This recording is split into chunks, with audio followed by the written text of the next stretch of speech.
Vamos lá, pessoal. Eu vou apresentar a nossa palestrante de hoje, é a doutora Lilian Pinheiro.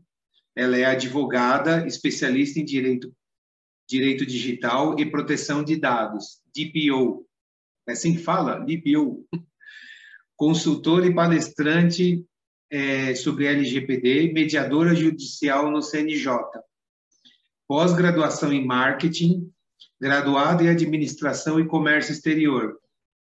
Membro das comissões da OAB São Bernardo de Direito Digital e Compliance, Direito Tributário e de Inovação e Empreendedorismo. A Lilian, ela é diretora da LGPD hoje. Boa palestra, Lilian. Obrigada, Paulo. Obrigada a todos. Bom dia. É um prazer estar aqui. Eu vou tentar ser bem rapidinha, porque o Paulo já me deu as ordens aqui do tempo que eu tenho que respeitar ele, senão eu apanho depois. Bom, gente, em primeiro lugar, eu queria trazer meio pesado, então eu não vou ficar falando aqui sobre lei, porque lei é um negócio muito chato. Só advogado que gosta de lei, né?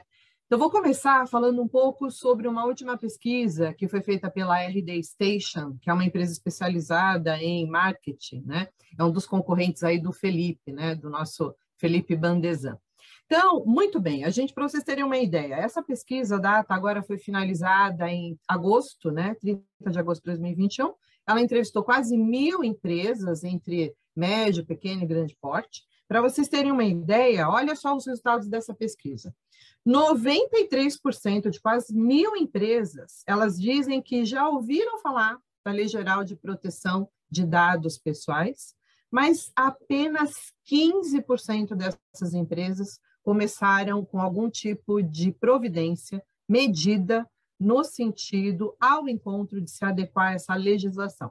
Então, para quem não sabe, é uma legislação que está abarcando todo qualquer segmento e qualquer tamanho. Ou seja, a partir do momento que você coletou o dado do seu cliente para fazer uma nota fiscal, ou o endereço para fazer uma entrega, ou o nome, CPF, você já está tratando o dado. Então, não interessa qual é o seu tamanho. Não interessa se você é um fotógrafo, não interessa se você é uma banda de forró pé de serra, né, como o pessoal que está aqui, ou se você é uma multinacional, tanto faz. Né? Tratou dado pessoal de uma maneira formal, informal, seja como for, a não ser, né, que você tenha lá os dados da sua agenda pessoal de telefone e só faça uso pessoal disso. Então, nesse caso, você está fora da legislação, não precisa fazer o cumprimento. Mais de 2/3 dessas empresas não implementaram nem mesmo a primeira etapa, ou seja, as empresas realmente não sabem. Tomé e a Elisa devem também estar já passando por esse tipo de situação, tentando convencer as empresas do que se trata. Aqui tem um dado que eu não sei se eu concordo muito, não, mas de qualquer maneira eu vou passar para vocês. 20% das empresas não inseriu nenhuma medida de segurança referente às informações pessoais que armazena, seja ela de colaboradores ou de clientes. Eu não concordo porque eu acho que esse número, na verdade, é muito menor. Né? Pela nossa experiência de mercado, a gente já está só falando de LGPD há mais de 3 anos e com projetos há mais de 3 anos. Então, ainda existem pessoas que estão confundindo LGBT, né, com LGPD. Então, eu acho que esse número aí não me soa muito bom, enfim. E aí, o que acontece, né? Quais são os fatores, os principais fatores que levam a esses números tão baixos de compliance, de conformidade com a legislação? Primeiro, a gente tem o que se imagina que é uma determinação sobre investimento. Então, as empresas imaginam que elas teriam que fazer um grande investimento para estar adequadas, né?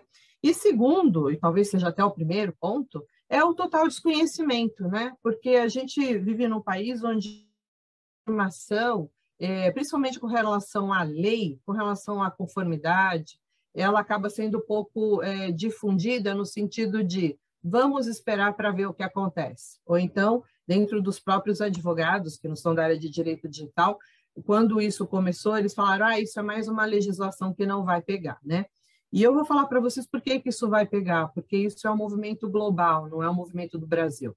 O Chile, para vocês terem uma ideia, tem legislação desde 2009, a Argentina desde 2019, Peru já tem, o Brasil é o último, está entrando praticamente da América Latina, né? Um país considerável de peso. Mas então eu vou me ater a 7 pontos específicos que o empresário precisaria saber, né? O Tomé comentou, Lília, seja um pouco mais prática. Aí o Paulo falou para mim, Lília, por favor, não venha aqui falar de lei, porque lei a gente não é advogado. A gente precisa saber objetivamente o que o empresário precisa saber. Então, já falei da abrangência.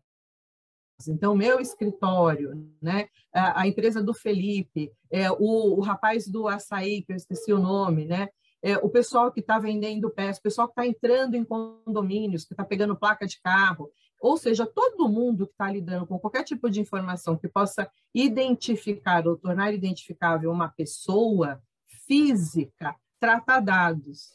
Então, qual é o objetivo da legislação?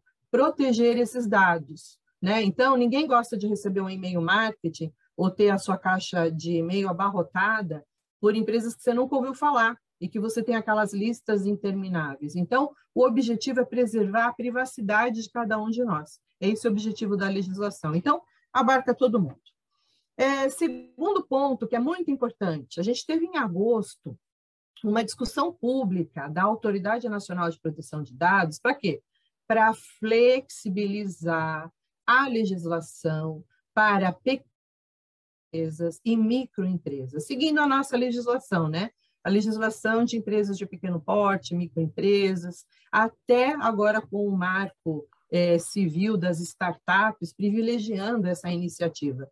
Então, a gente já tem algumas medidas que visam flexibilizar, porque uma empresa pequena não pode ter o mesmo tempo de prazo para responder, não pode ter o mesmo tipo de política, o mesmo tamanho, né, de estrutura que uma multinacional ou que uma empresa de grande porte. Então, essa flexibilização já vem caminhando.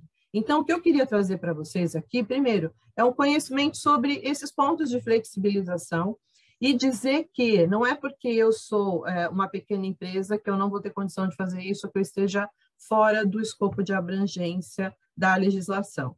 Então, o primeiro ponto que é importante para a gente, né? Existem algumas medidas que qualquer empresa pode começar. Eu vi que tem gente da área de tecnologia aqui também no grupo.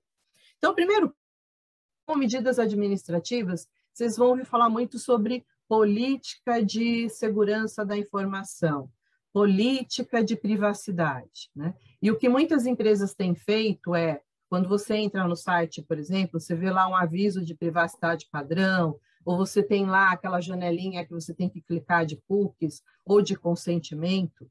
Então, o que eu venho falar como minha contribuição, né, profissional é cuidado com isso, não copie coisas as quais vocês não conseguem cumprir.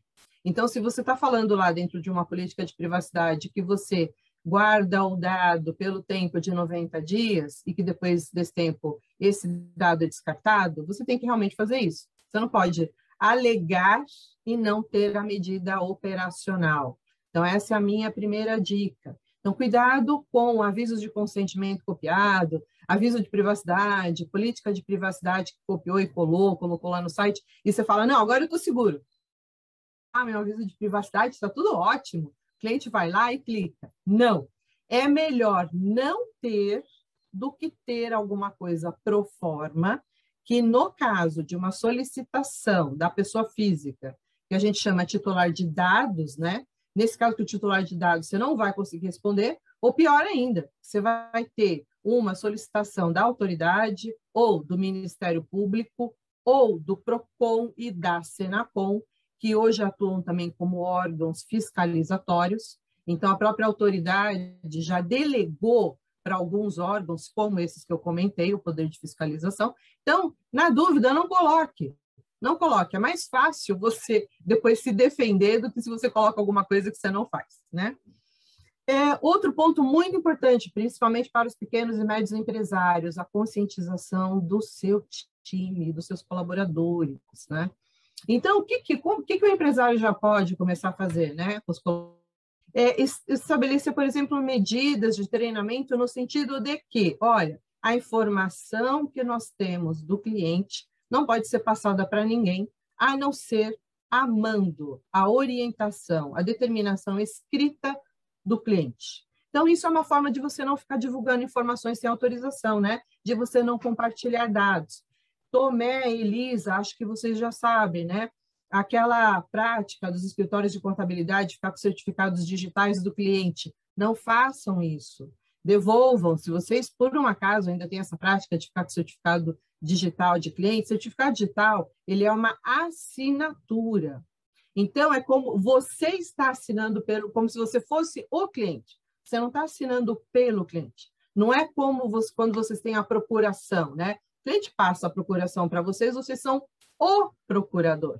Então, perfeito. Então, trabalhem dessa forma. Se livrem desses certificados digitais ainda tiverem nas mãos de vocês. Isso também é muito comum com as administradoras do condomínio. A gente já fez uma palestra com o Condo Center e a gente comentou esse aspecto também. Gerenciamento de contratos. Eu estava comentando um pouquinho antes de entrar. Essa é uma das preocupações também do Felipe, da agência do Felipe, da FBC, no que tange ao quê? Não adianta né, fechar as portas com relação à violação de dados, acesso indevido, mas eu contrato o fornecedor que não tem essas medidas.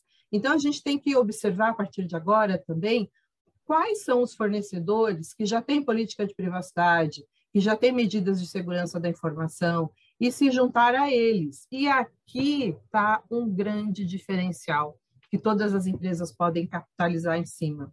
Inclusive, eu acho que isso vai ser o diferencial das pequenas empresas que conhecerem isso.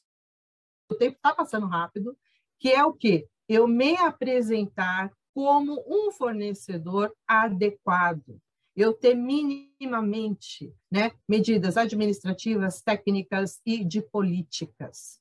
Então, isso vai ser o diferencial, porque aí sim a gente vai separar o joio do trigo. Então, aqui é uma oportunidade enorme. E como o negócio é pequeno, é muito mais fácil de você adequar uma pequena empresa do que você adequar uma empresa que tem vários servidores, que tem uma política de tecnologia extremamente complexa, que tem funcionários, que tem parceiros, que tem terceiros, uma clínica médica, por exemplo, que tem várias legislações em cima dela, né? Cuidado aí também, pessoal, da estética, né? Que está lidando direto, às vezes tira foto, posta em redes sociais, né? Então, cuidado com isso. Bom, então, eu falei medidas administrativas, então, as políticas, falei de conscientização e treinamento dos funcionários e falei de gerenciamento, né? Principalmente quando a gente está falando de termos de confidencialidade entre esses fornecedores que a gente está trabalhando junto. Medidas técnicas. E aí eu vou passar uma informação para vocês, vocês não precisam de advogado para isso, né? Se vocês entrarem no site da ANPD, né, anpd.gov.br, ou que seja, vocês vão ver que ele vai direto para o site do governo, mas se vocês digitarem ANPD, ou Autoridade Nacional de Proteção de Dados, vocês vão ter essas informações lá. Uma dessas informações é o guia orientativo aos agentes de pequeno tratamento, né, de pequeno volume, que são o quê? Somos todos nós, né? Então, lá tem um guia orientativo das medidas que cada empresa deve começar a fazer, que é o mínimo que a autoridade vai exigir dessas empresas. Então, assim, são algumas coisas que a gente consegue fazer sozinho? Algumas sim, algumas não. Mas, por exemplo, né, o que a gente já pode fazer sozinho? Hoje em dia, a gente vai ter que se livrar de tudo que não é software não licenciado. Então, se você usa um Word, se você usa um Microsoft, livre-se dos piratas. Livre-se dos piratas. Então, procure assinaturas licenciadas. Se hoje você não tem um e-mail corporativo, se ainda você está no Gmail gratuito, livre-se desses e-mails, né? Tente criar um domínio para a sua empresa. Gente, hoje, para vocês terem uma ideia, uma anuidade do domínio BR custa em torno de R$30. Se vocês entrarem no site como o Wix, que se faz e-mail, ou até, por exemplo, da KingHost, da LocalWeb, da Wallhost, vocês têm esse domínio gratuito. Então, por que isso? Aí vocês vão falar, nossa, mas por que eu preciso de um domínio dedicado? Porque os domínios me permitem minimamente uma rastreabilidade das comunicações de e-mail. E o que significa isso? Significa que eu consigo provar parte do meu tratamento. Eu consigo, por exemplo, evidenciar que eu tive um consentimento no envio de um e-mail marketing. né? Ainda que, por exemplo, alguns fornecedores, alguns provedores, como a Localweb, não ofereçam um backup, mas a empresa consegue fazer um backup em separado. Então, existem algumas medidas técnicas como essa, que às vezes a empresa vai precisar de uma assessoria. Então, uma assessoria de TI, como fazer um backup, como está fazendo uma utilização de uma VPN, né?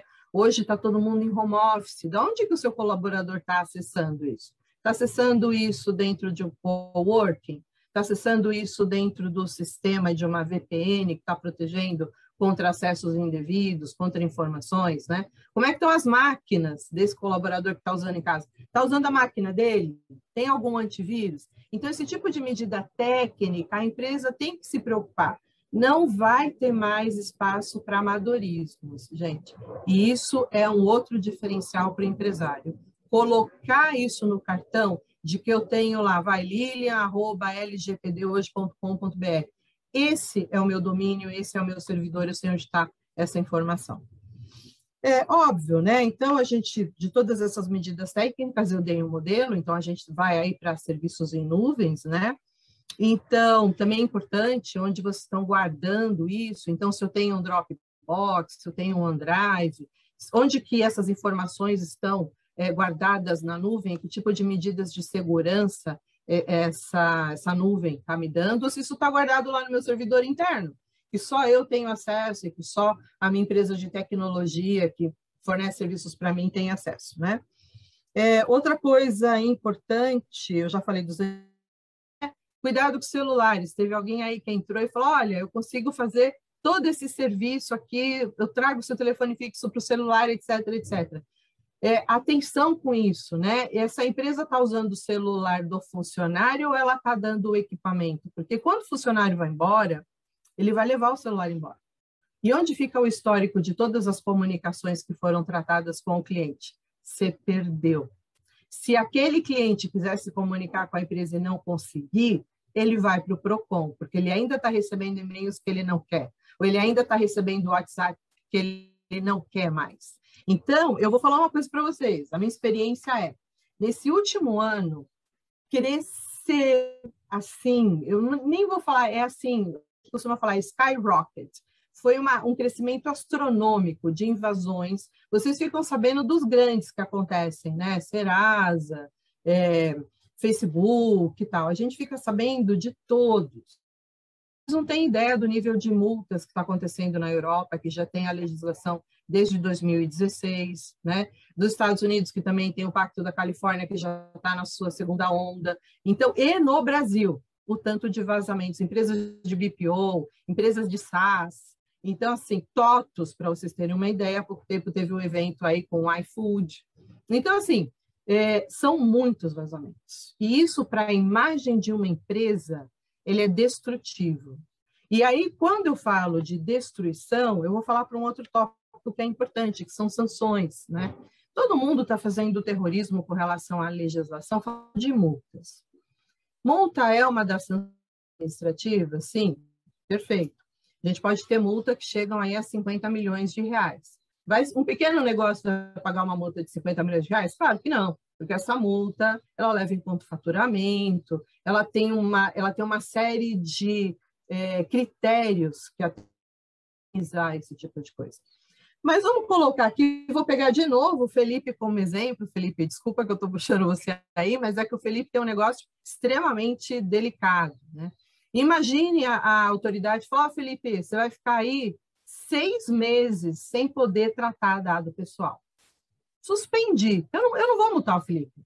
Eu só suspendo o Felipe. 6 meses, ele não vai poder trabalhar com o banco de dados, ele não vai poder fazer nada. Felipe, o que acontece com o seu negócio? Pode me dizer 6 meses sem poder acessar nada? O negócio para, né?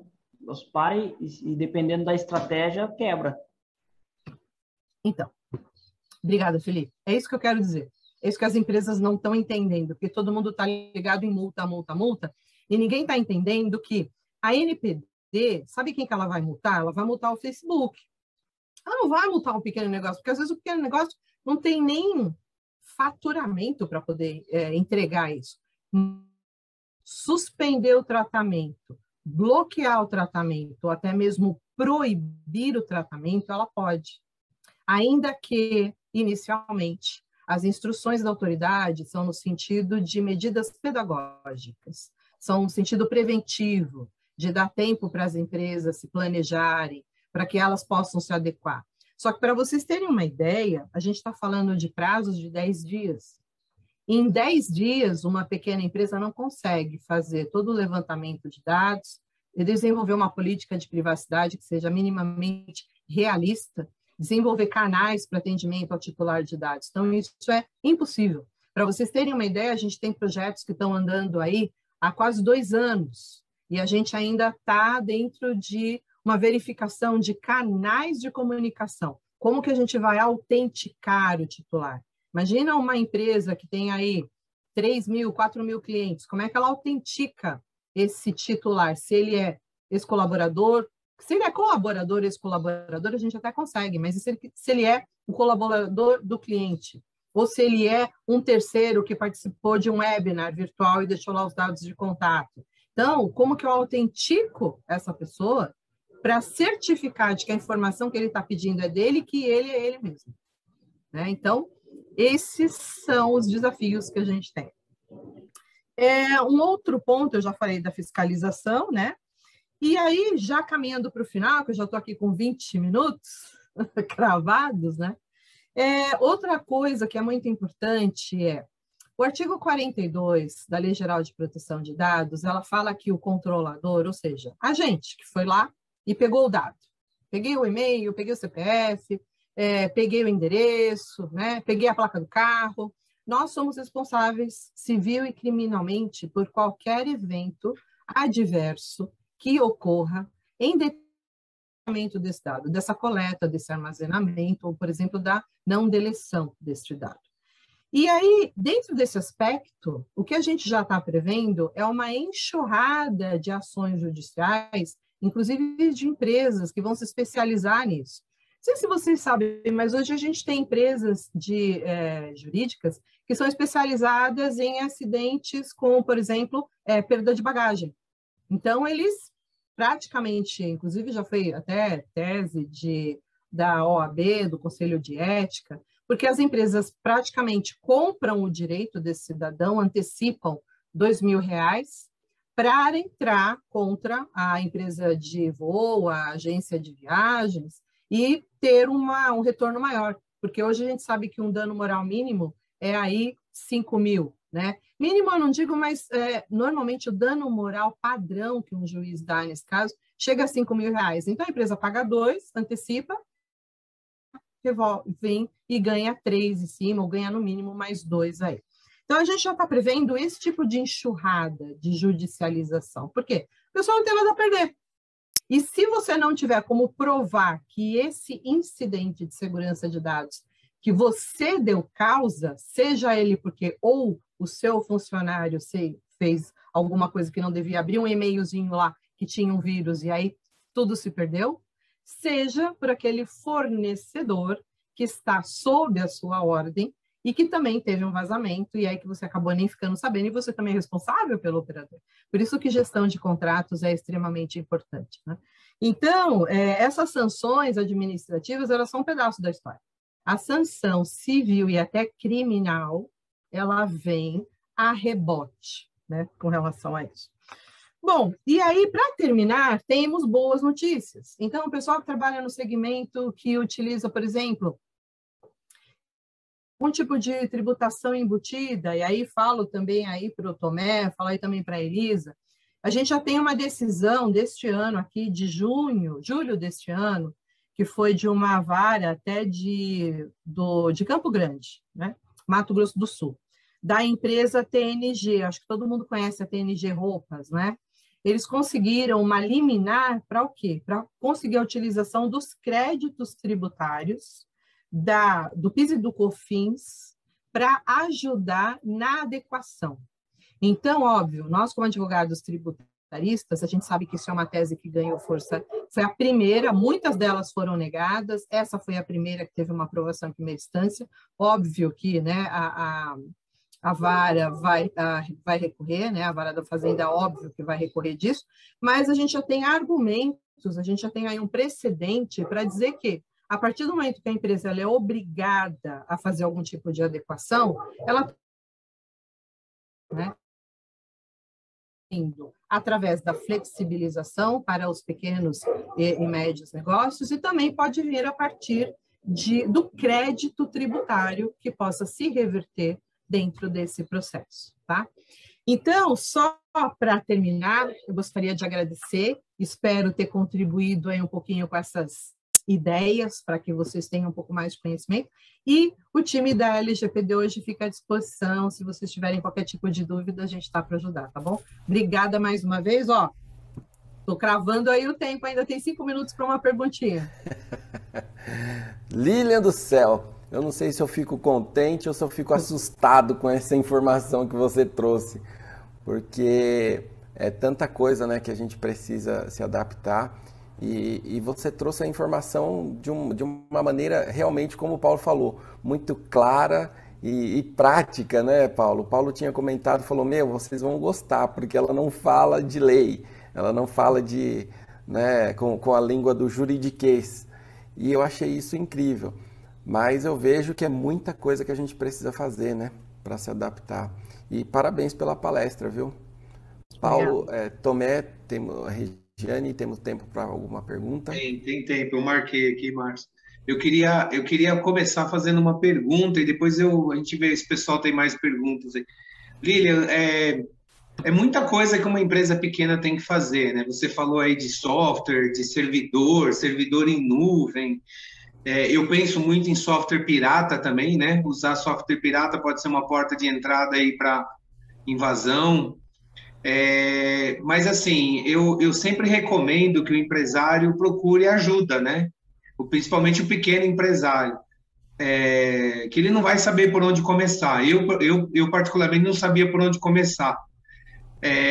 A LGPD+, a sua empresa dá esse tipo de consultoria para pequenas empresas, por onde começar, para ter pelo menos o básico, e também na área de TI, né? Também na área de... Então, a gente faz isso sim. Inclusive, o Paulo colocou agora uma coisa muito importante, porque o Paulo também trabalha com seguros cibernéticos, né? É um ramo novo de seguro, e hoje a gente já existe uma coisa chamada seguro de responsabilidade profissional. Que, por exemplo, advogados, né? Por que o advogado tem isso? Porque, de repente, ele faz alguma coisa ou perde algum prazo no processo, ele tem que se resguardar. Então, esse seguro de responsabilidade civil profissional, ele é muito importante para a gente. E hoje a gente tem com relação ao seguro, né, cibernético, que é exatamente para prevenir um pouco esse vazamento de dados. Então, a gente tem um portal na internet, que se vocês procurarem LGPD hoje, vocês vão achar. Inclusive, a gente tem cursos que já estão preparados para esse pequeno empresário, para ajudá-lo a iniciar esse processo. Mas aí, como o Paulo falou, se eu eu não entendo de tecnologia, mas minimamente eu preciso ter um antivírus, minimamente eu preciso trabalhar dentro de uma VPN, eu preciso ter softwares que não são piratas, porque se eu for demonstrar isso, se eu tiver algum tipo de ofício, né, de requisição da autoridade, ela vai me perguntar isso, gente, vocês não estão entendendo. Ela vai perguntar, olha, quais são as medidas de segurança que você utiliza? Quais são os tipos de software? E ele vai falar medidas administrativas, como políticas, como regimento interno, como código de conduta, medidas técnicas, como antivírus, acesso de multifator, o domínio, né? O servidor dedicado. Então, ela vai... Isso está dentro para responder. Então, se eu chegar para ele, eu vou falar assim, olha, eu não sei o que é isso. A gente que é da área de tecnologia, a gente está um pouco mais enfranhado. Mas a gente, por exemplo, vai fazer o levantamento dessas necessidades, mas não na verdade, eu não vou chegar lá e vou instalar o antivírus, que isso não é da nossa área técnica. A gente sabe que tem, mas a gente vai indicar parceiros para isso, tá? Mas é importante. Como eu comentei no início, essas medidas técnicas de tecnologia, e hoje todo mundo está online, elas são prementes. Isso é uma coisa que quem está online e quem ainda não tem esse tipo de coisa tem que colocar isso urgentemente. Obrigado. Eu tenho uma pergunta, não é do lado empresarial não, porque se deixou muito claro, tirou todas as minhas dúvidas na sua palestra. É uma dúvida mais pessoal mesmo. Tem alguma coisa, ó, em questão de receber muitas ligações de operadoras? Eu recebo diariamente várias ligações, ofertas, de forma excessiva. Isso também fere a lei de proteção de dados? Como que eu possa fazer algo do tipo? Tem alguma coisa?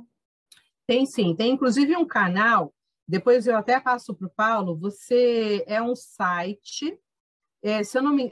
Aliás, você pode entrar no consumidor.gov.br. Se você entrar no consumidor.gov.br, você vai fazer um cadastro, que esse cadastro é o quê? Você vai deixar esse número de telefone que você não quer receber nenhum tipo de e-mail marketing. Ponto. Então, você fazendo esse cadastro vai te ajudar bastante. Segundo ponto, quando te ligarem, você vai perguntar de onde que eles têm autorização para te ligar. Se você falar isso, Felipe, quem que deu autorização para eles te ligarem? Se eles têm algum tipo de consentimento, a menina já vai bater o telefone e muito provavelmente já começa a tirar você da lista, tá? Mas fazer o cadastro no consumidor.gov ajuda bastante. Obrigado, viu?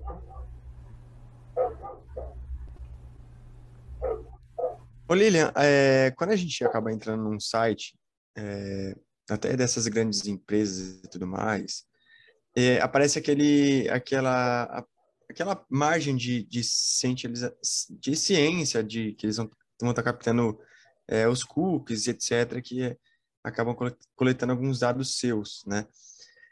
Alguns sites não tem como você fechar essa barra, você é meio que obrigado a aceitar passar essas informações para eles. Isso é correto também não, né?